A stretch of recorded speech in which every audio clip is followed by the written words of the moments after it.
Hello everyone, we hope you are having a great day. Student Council has created a video for you all to help emphasize the importance of the upcoming holiday, Veterans Day. A few of our members recently conducted an interview session with a panel of our local veterans. The interviews were held at our local American Legion Post 751. We had the chance to hang out with them for a little bit and do a make the nose of your favorite animal icebreaker. Then we conducted our formal interviews. We had them introduce themselves by stating their name, where they live in our community, and their military service history. Then we asked them to answer the following question: what does Veterans Day mean to you? After that, each member had the opportunity to ask them a specific question about their time in the military, some serious and some just for fun. We included the best response from each of the questions that we asked in the video. When the interviews were complete, we said our goodbyes by shaking hands and then thanking them for their service. We hope that this video helps all of us better understand the meaning of Veterans Day. Enjoy! Happy Veterans Day! Shelby. Favorite animal? Moo! Oh! I'm Cindy Stedman. My favorite animal is. Ooh. She got Okay. she got your monkey beat. My name is Jim Bergman. My favorite animal is a neigh. All right. My name is Dave Tyson. My favorite animal goes. My name is Dave Alvarado, and my favorite animal sounds like meow. Okay. My name's Don Bowinski, and my favorite animal actually sings "If You're Happy and You Know It" with the hand clap and the whole deal. Whoa. So nobody can guess what that is. I don't know. I can't. Cockatiel. I was gonna say some kind of. Ben Balco. I used to live in Enola for 50-some years. Just moved up to Phillipsburg, Pennsylvania, which is northwest of State College. And I'm glad to be here with you guys. Thank you for your service and thank you for your time here today. Good. What does Veterans Day mean to you? Veterans Day to me means the honoring of the men and women that served any of the services during wartime. And it's a day that we come together to honor that time of service. It doesn't matter whether they were in combat or in another country or the United States. As long as they served during wartime, they're a veteran. Okay. We do have veterans that didn't serve during wartime, that served during peacetime, that should also be honored because just because they weren't in a war or in combat or during those times, they still wrote the check in case something would come up. Right. They still didn't know whether it would happen or not at some point, so they still knew that was on a possibility. This day to me means the camaraderie of everyone who has served. And to me, veterans here are my total family. I'm from the Midwest originally. My family's 1,200 miles away. I just settled on the East Coast. Like it here. This is my home right here in this post. What it means to me is, it's time to get together to honor those who have fallen in wartime, peacetime. I served. I was in Iraq, but the importance of our support soldiers at home, because when we needed something, we could contact here back in the States and they could get it to us. So those people are just as important as the ones that were in the war zone. To me, Veterans Day means the world to me because I celebrate every veteran, whether they was in combat, whether not. To me, they're my brothers and sisters. Veterans Day to me means our chance to respect the people who have probably done the most to defend something that is very important to all of us and often neglected, and that is the recognition of our country and our patriotism and our respect for this institution, which has done really so much for us every day that most of us tend to forget it day by day. So we're respecting those people who are ready to give all to stand up for what we are here as Americans. What Veterans Day means to me. Yeah. Nowadays, when I first got back from overseas and came home, veterans weren't really welcome. They were kind of looked down on. And so for the first 20-some years of my life, I didn't even admit I was a veteran. So, Oh wow. so Veterans Day means a whole lot to me now, a whole lot more. And like some of these guys can say, it's nice to see our veterans coming home and being actually welcomed. Mm-hmm. that's what Veterans Day means to me. Okay. Thank you, Ted. What are some things that you remember about adapting to military life? Well, for me, basic training probably was the worst part of the military service for me. You get off the bus, you don't know what to expect. You're away from home for the first time. I joined the service right out of high school. So that was my first time away from home. A little bit nervous, probably a little bit scared, a little anxious. But once my basic training was over, I went to school down at Fort Gordon, Georgia for my training as a teletypewriter technician, and spent 6 months there. And then after that, I was stationed in Germany. I spent 3 years and 3 months in Germany. I was in during Vietnam, but I never served in Vietnam.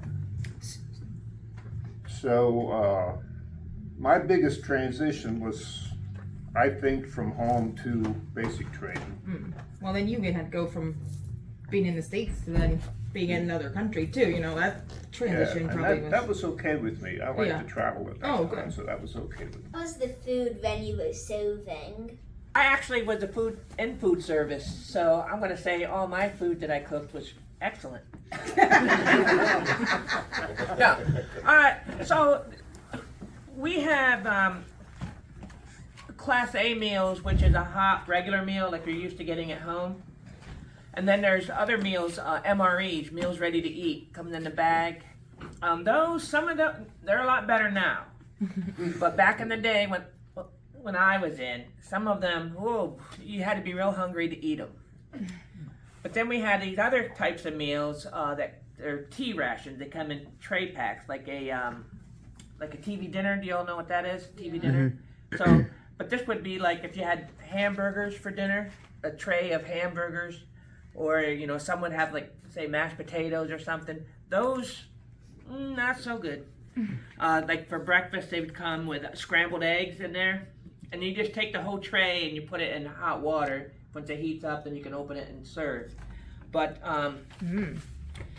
our best meal that I had when I was in Iraq was we had a steak and seafood night, and we'd get a steak, of course, crab legs, and a lobster tail. The best. I mean, you couldn't get any better than that. surf and turf. It would have been better had we been in a safe place, but that was a good meal. I was in Greenland. It was considered a hardship tour because of the climate. Oh. And we had double rations anytime, anything we wanted to eat, basically.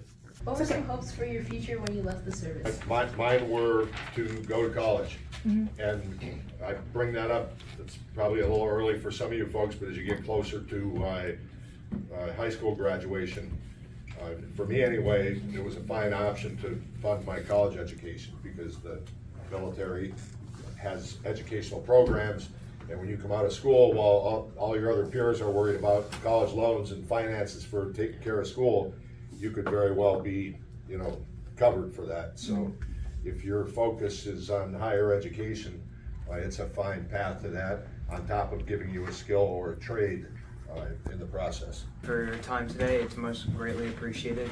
My question is, how did you choose your branch in the service? My parents had a grocery store here in Enola, and the fellow who fixed our cash register told me I could get make a career out of something that I could learn in the Navy. And he insisted that I should join the Navy. And so he helped me get to the recruiters and get me squared away.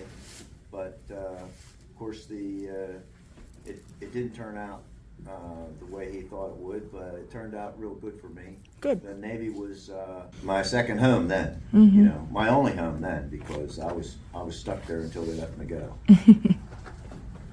And I actually chose the Navy because I wanted to see the world, and I can honestly say that I've literally been around the whole world, sailing on ships. I think for me, it was the Army promised me that I would be able to jump out of airplanes. Because I chickened out of going in the Marine Corps. Like the last month of high school, this friend of mine decided we both had to go in the Marine Corps. We hung around and did things together all the time. I said, yeah, that sounds good, sounds good. About 2 weeks from graduating, I said, I'm going into the Army. Sister's husband was in the Air Force. My oldest brother was in the Army. Next brother was in the Navy. Marine Corps was the only thing left, so. I planned on making it a career, but after 4 years, I changed my mind. So. Is there anything you wish civilians understood about the military service? You know, the civilians don't understand that, it's a cliche, but, when you, enter the military service, you write a blank check that includes giving your life for your country if it so comes to be. You know, if your duty calls you to get in combat or do something that causes you to lose your life, that's what you sign up for when you enter the military service. And civilians don't understand the implications of that and what veterans have done, what people in the military have done to keep freedom and keep us free here. Yeah, one of the biggest things, a lot of folks really don't realize what we have here until you, like when you're in the service, when you go to overseas to these countries, or you don't have to be in the service. I mean, you could go to any of these third world countries. Then you'll realize what we really have here. The freedoms that we have, you know, we all work. We're able to put food on the table. So I think that's one thing, and that's why we do what we do, to preserve our freedoms here. What are some things you miss about being in the Army, and what are some things that you are happy to not do? It was a time in my life that I did what I thought was right during Vietnam. I was lucky and got assigned to Germany. But, and I had a good time. We had, it's an organization, like we said before, some of the people said, everybody works together. You're in unity. You have one goal. What our company did over in Germany was copy information that come across the air. And I was in Army Security Agency, which was, we worked directly under National Security Agency. And it's just something you did, you know, you joined to serve your country, and it didn't matter what your job was, you did your job. You didn't have that, you had a lot of friends in high school, but you got in the military, the camaraderie was just a lesson. And I picked it up in the Legion after I come home, and the VFW stuff. Probably the only thing that I miss about the service, when they told me I was going to Greenland, they did tell me that there was a woman behind every tree, but they didn't tell me there was no trees. Describe how you felt coming home from combat. Wow, that's a tough one. It is a tough one. You'll hear this probably, survivor guilt. Yeah. I mean, I came home and a lot of my friends didn't, so you felt really guilty. Felt glad to be home and glad to be alive, but you felt guilty at the same time. Because It you was, wish they were home with yeah, you. you were, Yeah. it was really, yeah, it tore you up. Still get it to this day. I kind of felt the opposite from both of you guys. I was happy that I didn't have to look over my shoulder anymore. And we didn't have but one casualty on my boat, and I didn't feel guilty about getting out of there alive. So I felt pretty happy to be back home. It's part of the PTSD that they felt from coming home and being in combat and hearing the gunshots, those, especially at the finale of fireworks, when it's all banging and booming, that really can set someone that just recently came home from combat, or even people have come back from combat a long time ago. It can really set a trigger off in their brain and make them want to fight or flight. How did you change during your time of service? You know, narrow as in to what I did and things like that, because it teaches you when you're in the service to be very structured. You basically have to do as you're told It sounds like that's how you and survive. just do exactly as if The anybody military else way is would the have best to. way. Myself, I was never in combat like these other folks, but I learned that I could do whatever was necessary, no matter how tired I was, or how hungry I was, or how bad I felt, the kind of things that would make you say, all right, I've had enough, I'm gonna take a break, I'm not doing this anymore. You don't have that option. They trained us as if we were in a war, and they made sure that every day, day by day, for all that training, we were maximally hungry and tired, and you could literally sleep leaning against a post while you're waiting in line for chow. And at that point, I learned skills that I took with me into the work life, that no matter how bad I feel right now, it is possible to keep going, get this job done, and do what I need to do. A little bit of a contrast. I went from being at 8th and I in Washington DC, which is Marine Corps Showcase, having lunches served to me by waiters with generals and colonels and senators, representatives, and presidents' daughters, and et cetera, to a jungle in Vietnam within about 8 weeks' time, so. You talk about a real wake-up call. That's a culture shock Yeah, a real culture shock, yeah. Hey kids, given everything that you've heard today, next time you see a veteran out in public, at Walmart or at the restaurant or wherever, please be sure to thank them for their service. You may not know exactly what all that means right now, It means but a it lot. means a lot to them. It means a lot. You don't have to hug them, but you can, they like Yeah. For your service. She's been hugging me for a long time, so thank you. Nice seeing you guys. Wish I could have been here for the whole thing. Thank you, thank you. Thank you for your service. Gino, thank you for your service.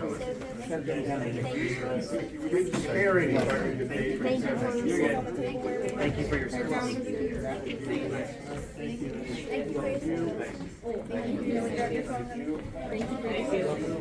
Go eat pizza, friends. Hey, James. Sure. Thank you. Gina, we do have to do your handshake one more time. She was a little weak. All right. Awesome, thank you, Gina.